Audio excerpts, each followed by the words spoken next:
Yeah!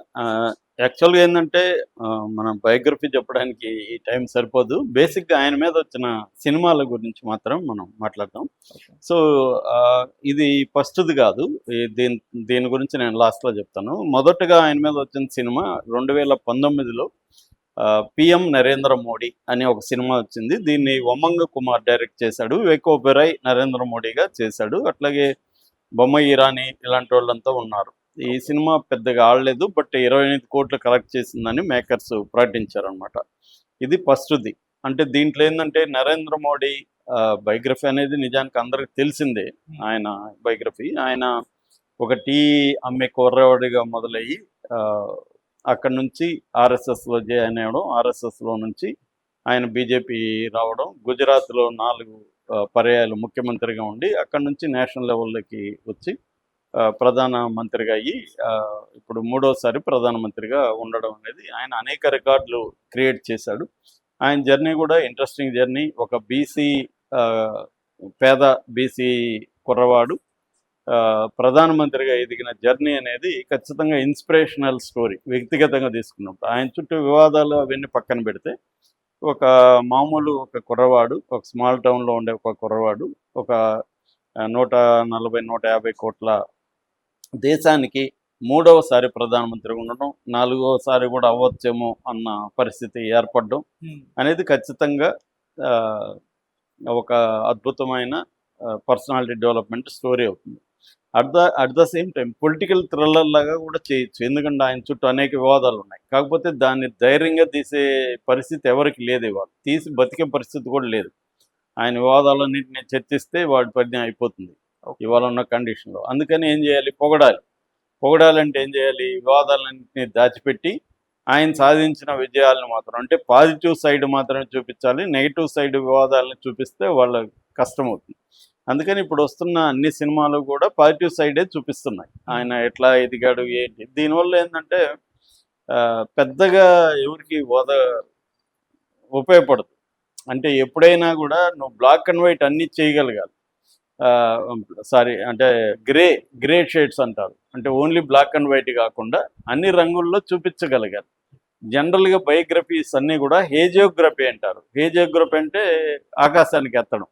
ఎందుకంటే నేను biography documents 6 documents చేశాను. ఆహ్, అందులో ఆహ్, మన సాహిత్యానికి సంబంధించిన హ్మ్, గురజాడ అప్పారావు, హ్మ్. బీనాదేవి, జాషువా ఇలాంటి వాళ్ళు. అవి కాకుండా ఆహ్, ఒక నరసింహ ఇదనే ఒక డాక్యుమెంటరీ ఉంది. హ్మ్. 'మన్నం నరసింహం' అని. ఓకే. అది కాకుండా మన ఇప్పుడు యాక్ట్ ఫైబర్ ఉంది కదా! హ్మ్. ఏసీటీ యాక్ట్ అంటే ఏట్రే కన్వర్జెన్స్ టెక్నాలజీ దాని ఆహ్, మేనేజింగ్ డైరెక్టర్ చిన్నసోమరాజు.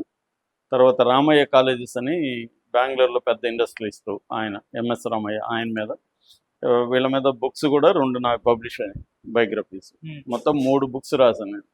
అంటే ఇవన్నీ చూసినప్పుడు నేను దాదాపు ఒక 300 బయోగ్రఫికల్ ఫిల్మ్స్ చూసాను వరల్డ్ వైడ్‌గా. అట్లాగే అనేక బుక్స్ కూడా చదివాను. హ్మ్. అంటే ఎక్కువ భాగం ఏందంటే అఫిషియల్‌గా రాయించుకునేవన్నీ హేజియోగ్రఫీస్‌గానే ఉంటాయి. పొగడ్తలే ఉంటాయి. అనఫిషియల్‌గా ఉండి రాసే వాటిలోనే మనకి కొంత ట్రూత్ బయటకొస్తుంది. ఇప్పుడేందంటే మోడీ మీద వచ్చిన పుస్తకాలన్నిటిలో గూడా ఎక్కువగా ఈ వివాదాస్పదం లేకుండానే చూసుకున్నారు. కొంతమంది మాత్రమే ఇండిపెండెంట్ జర్నలిస్టులు మాత్రమే మోడీ లైఫ్‌లో ఉండే వివాదాల మీద గూడా రాయగలిగారు హ్మ్. కొంతమంది. అలాంటోళ్ళు కొంత కేసులు గూడా ఎదుర్కొన్నారు. అవన్నీ ఉన్నాయి. ఎందుకంటే గుజరాత్‌లో మోడీ ప్రయోగాల్లో వెనక అంతా వైలెన్స్ ఉంది. ముస్లింల మీద ఊచకోతలున్నాయి. గోధ్రా అల్లర్లు గావచ్చు, గుజరాత్ అల్లర్లు గావచ్చు, వీటిలో మోడీ పాత్ర ఉంది. ఇవన్నీ పబ్లిక్ డొమైన్‌లో మనకు దొరుకుతాయి రూమర్స్. కానీ దాన్ని సినిమాగా చెప్పేసరికి సినిమా మోర్ పవర్‌ఫుల్ మీడియా గాబట్టి, దాన్ని తట్టుకోవడం కష్టం. అందుకని మోడీ మీద క్రిటికల్ ఫిల్మ్స్ అనేవి రావు. ఓన్లీ హేజియోగ్రాఫిక్ ఫిల్మ్స్ మాత్రమే వస్తాయి. హ్మ్. అలాగే ఇది గూడా అదే.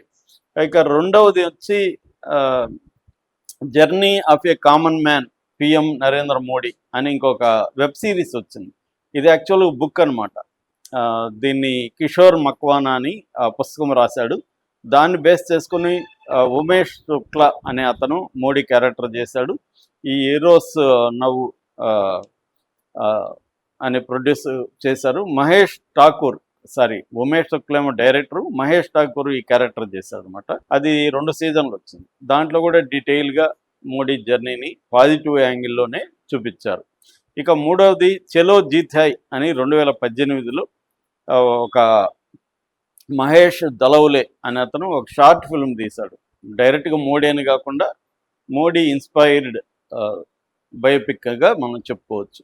ఇక నాలుగవది ఇప్పుడు మనం చెప్పుకుంటా ఉండేది, ఇప్పుడు అనౌన్స్ చేశారు మేకర్స్, అది మా వందే అనే ఒక సినిమా. ఇది క్రాంతి కుమార్ సిహెచ్ అని ఒక